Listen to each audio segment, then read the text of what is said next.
the wisest young people I've ever known. She is, if you didn't look at her, you'd think she's about 35 or 45. But Cameron Rose, is that a compliment? Okay. Cameron Rose is an interdisciplinary alchemist utilizing mediums such as video, painting, drawing, and soft sculpture. A background in dance and illustration primes her work with a strong engagement with the body and a value for physicality. Rose graduated from Boise State University, where she earned her BFA with a time-based emphasis. Rose's recent exhibitions include Address Book, Mysticism at Address Book, Studies from the Forest at the Lit Room, and Body and Devotion at Searles Place, all in Boise, Idaho. Rose's practice is informed by historical teachings and infused with alchemical wisdom, working to achieve physical, emotional, and psychological catharsis. Well, Cameron Rose.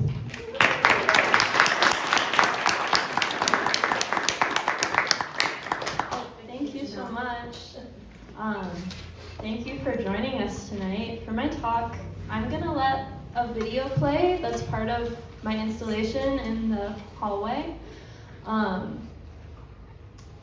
Yeah. My name is Cameron Rose, and the first thing to know about me is I'm an interdisciplinary alchemist, originally from Tulsa, Oklahoma.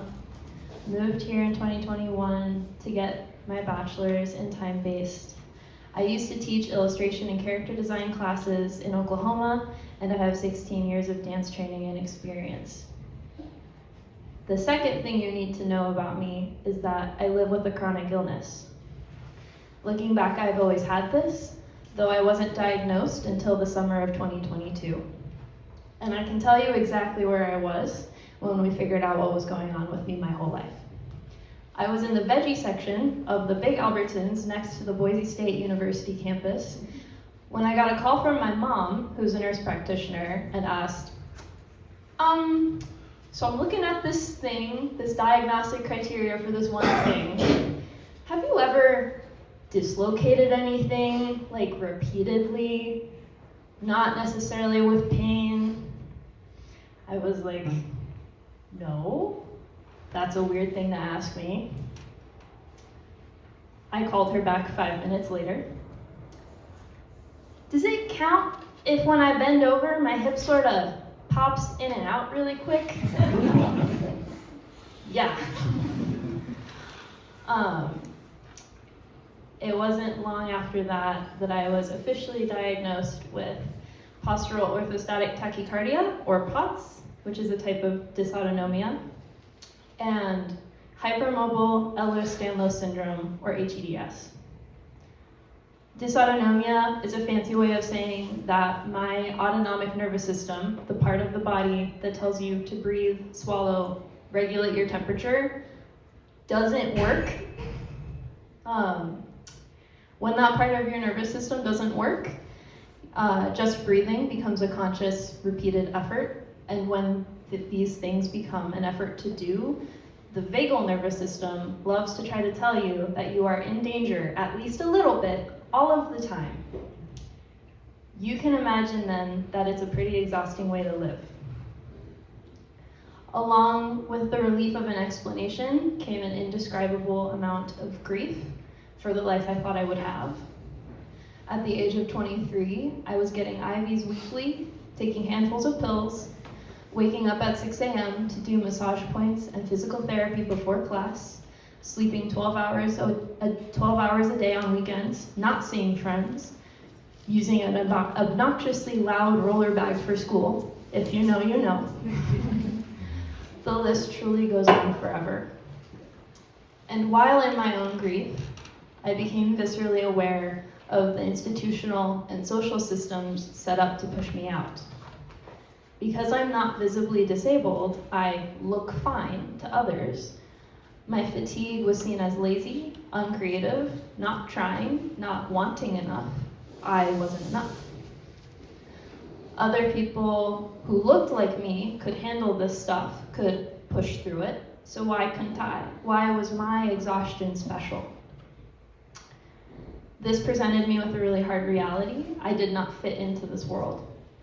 I turned to my art to grieve, making work about the routines, the breaking down of my body, the fatigue of being fatigued, and the exhaustion of trying to get better from something with no cure.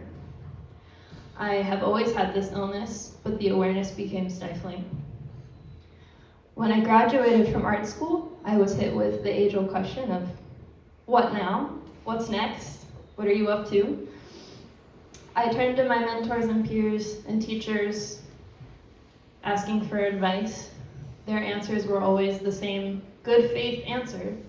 Well, you could be a server or a barista and do art on the side. On the side. They didn't know how ableist that answer was, how gutted I felt, how unachievable that was for someone who works full-time just to exist. I was met with the fact that I had just spent 5 years getting a degree in something I could only really do on the side. They couldn't understand that there was no extra time in my day. Their 24 hours and mine were fundamentally different. Despite that, I did try to do art on the side. I worked at a job unrelated to my degree, which I didn't care about, sacrificing my health because everything I do costs me something, for something I didn't care about, and I made no art during that time. Needless to say, I was not doing well, physically, spiritually, or emotionally. I realized that the world was not shaped for me. I will likely never live a truly independent life. I will need help despite how much I truly don't want it.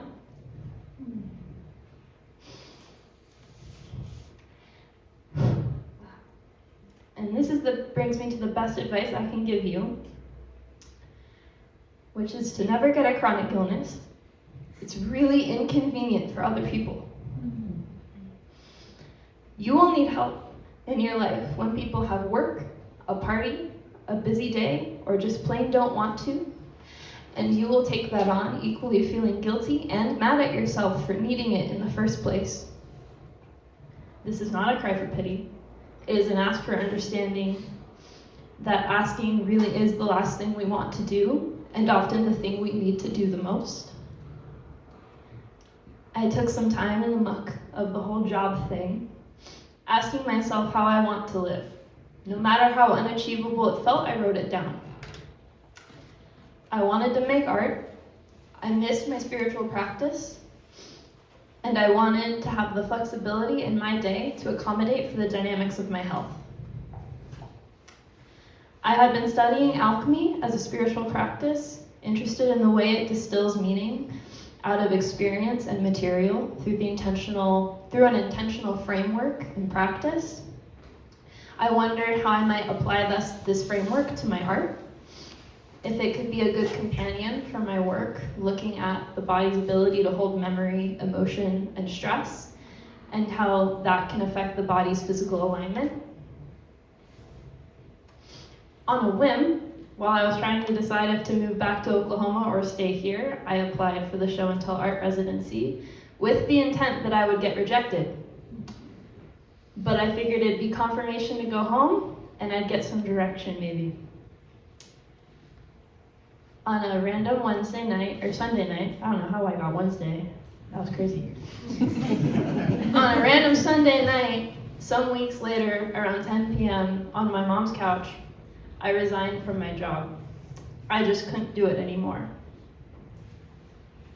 The next morning, I got a call from Alex, sharing that they would be thrilled to have me for Wave 3.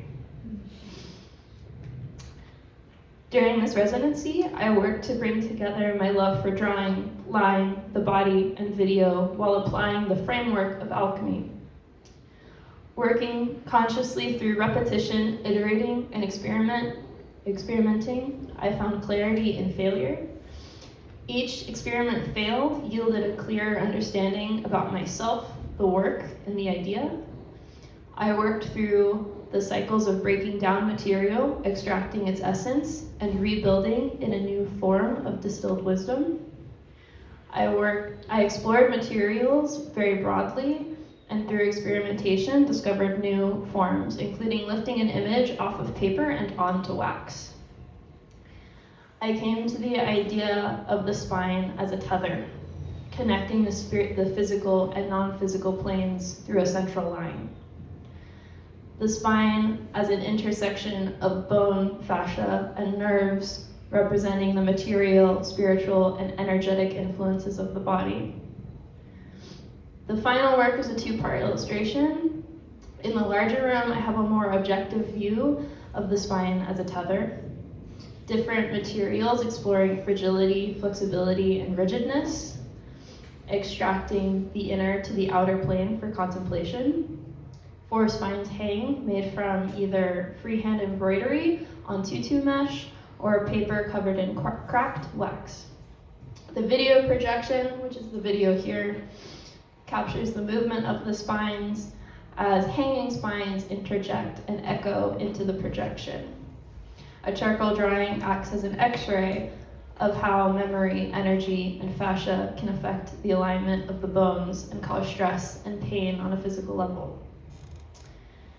In the window space across the hall sits a more intimate, emotionally driven piece. I invite you into a moment where an energetic release of the body takes place. I layer 3 drawings, the first representing the part of the body, the pelvis, being transformed. The next layer, a drawing of hands, representing the energetic intervention, coaxing the pelvis towards release of the stuck energy. And the final, visual expression of the release of the energy through the spine, manifested as a candle. This body of work has been me grappling with my illness in an attempt to transmute it, to make it mean something beyond unlucky genetics. The truth of it is that my nervous system is irregular and reactive to all types of stimuli, which makes me very sensitive and very intolerant of bullshit systems. I am here to question, to push, to imagine a different way to live. I'll be really Gen Z for like one moment, and I'm gonna quote one of my favorite YouTubers, Hank Green, who said, "I work to make the world a little more me-shaped, while I work to make myself a little more world-shaped." I wanna thank you, Ashley, Clementine, Ben, Janelle, Brian, Matt, who's not here, Jamie, Juliana, Amber, Catherine, Alex, Rachel, who is also not here, and Ken, for helping me shape this part of my world alongside me. Thank you. I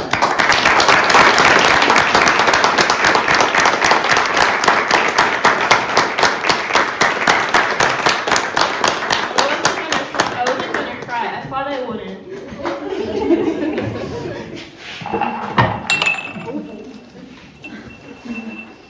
Glass down. Thank you. If you have questions, I'll take those after I dry myself.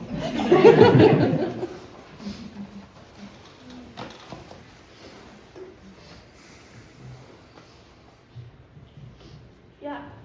This is a little bit more of a comment, but I was really moved to when you shared the story that you quit your job, you were at the end of your rope, and then you got the call that you'd been selected for the residency, and it really was an example of leaf in the net will appear. Yeah. And I guess you just really need to be commended for your courage, because that was one of those moments where it was, I don't know if you took a leap of faith, or I don't know, maybe comment on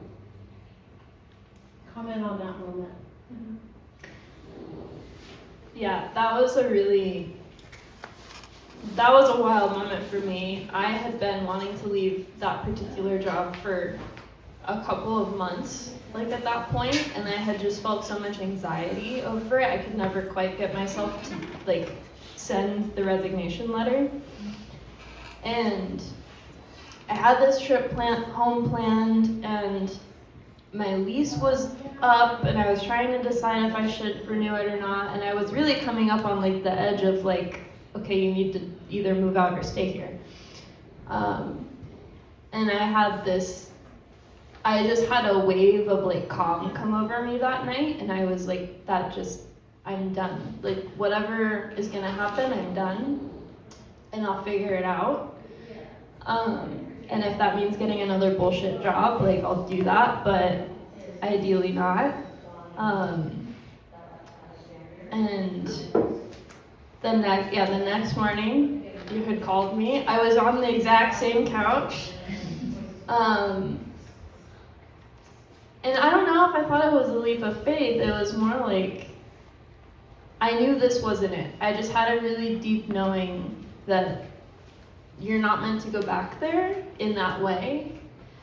And you needed something. You needed a redirection in some capacity, in some way. And you had called me, and I'll share this, is I was home by myself after the phone call. And I was like, I need to tell somebody. I had like an allocated one person I could tell. I tried calling my mom. She was at work. I tried calling my partner. He was at work.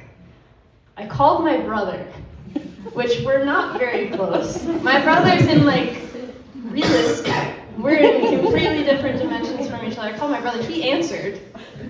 Also strange. I was like, so I'm doing this thing. He's like, what are you doing? That's cool, but like, what are you doing? But I just felt a lot of peace, I guess, was more. It wasn't like, oh God. It was like, I guess rationally this is scary, but like I just felt really calm about it.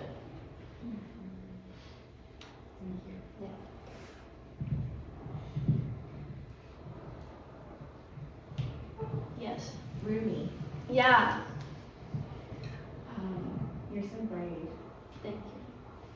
That's a statement. Thank Not a you. question. But I think that it took so much for you to take the leap from one thing to the next. And you are the crone. You have a lot of wisdom. And I think it's going to happen just like that. Thank You you. go from one thing to the next. I guess it's not really a question, but just I love you. I love you too. Yeah. Hello. I know that over the course of your time in here, you spent a lot of your focus on spending time with different material and getting to know that material alongside yourself. And I was wondering if you could talk a little bit about the different materials you explored for this and the way that you connected those with your physical state of being. It's a really good question. So I did explore a lot of materials. I had some in mind when I came into this and some that really surprised me. One process that I knew I wanted to revisit was free motion embroidery on top of tutu mesh. I had done it once previously, like years ago. And that for me was looking at the fascia, the web-like nature of it, the sort of, when you sew on, so the process that takes place is I sew with a sewing machine directly on top of tutu mesh with a layer of water-soluble interfacing, so it dissolves in water. People use it for like quilting, and I use it to draw on the sewing machine. And when you wash it away, it leaves this sort of knotted pseudo-sculptural drawing that really fascinates me. And I related a lot to connective tissue and fascia, and I relate it to me by having a connective tissue disorder. And so my connective tissue is all kinds of strange and sometimes really gooey and sometimes really knotted like the thread is. So that's like one material that I really wanted to revisit, and that I did revisit. Another material that I found out just kind of along the way was this idea of using wax and covering paper and wax. And as I built that up, it started to look more like bone, and then it started to crack as it was being like manipulated more. And I just felt like that really spoke to like this thing that's supposed to be really sturdy and move through life with you being not sturdy and like not very like intact sometimes. And then through doing that process, I discovered, and Ben and Matt were here to witness this, Catherine was also here to witness this, I discovered a very magical thing that I will freak out about for the rest of my life, which was that I could lift a graphite image off of paper and onto wax. So I would draw with graphite on a piece of wax paper, pour melted wax on it, and it would dry, and it would lift the image completely off of the paper and be on the backside of the wax. It's the piece at the very front in the window is that process. I backed it with a piece of mesh for like stability.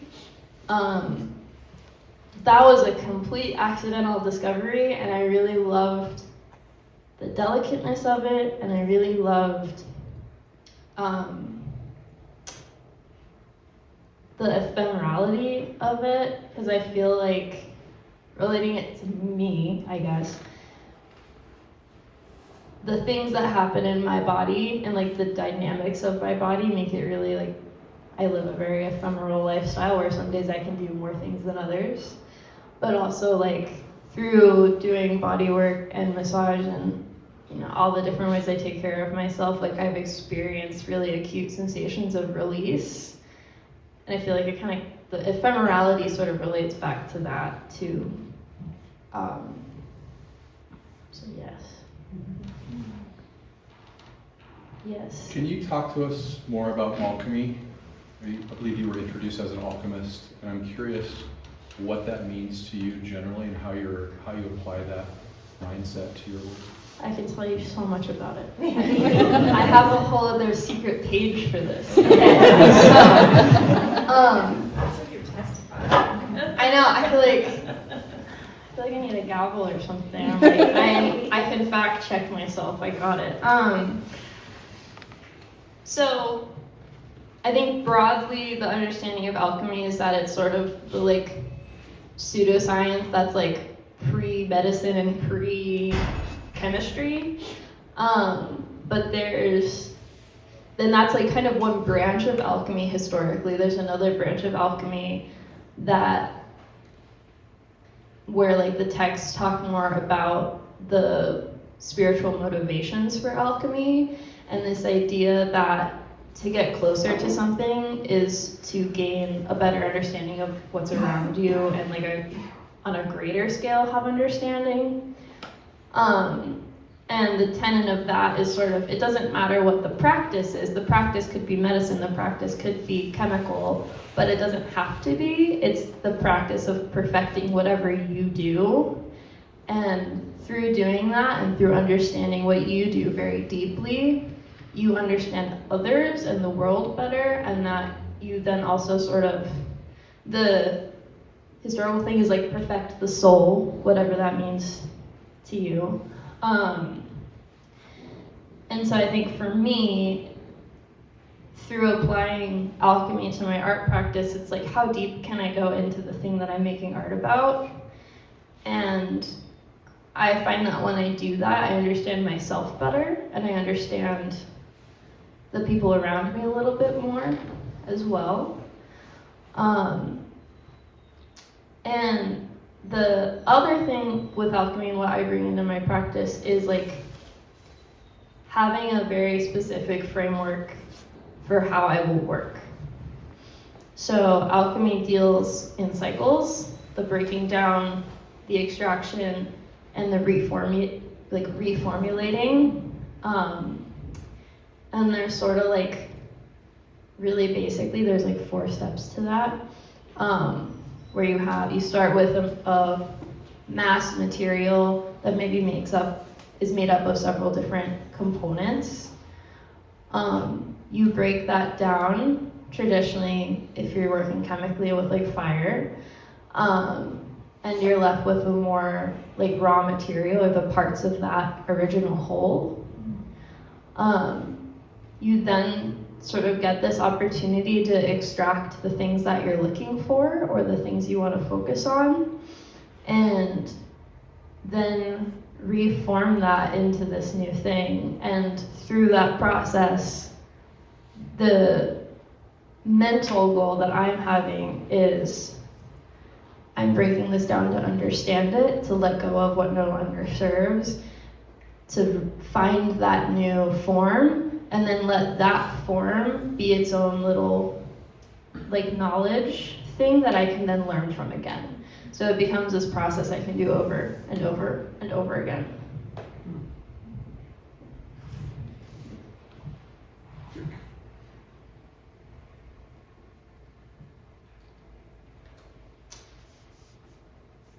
If we're done, we're done. We can be good. Yeah. Thank you guys.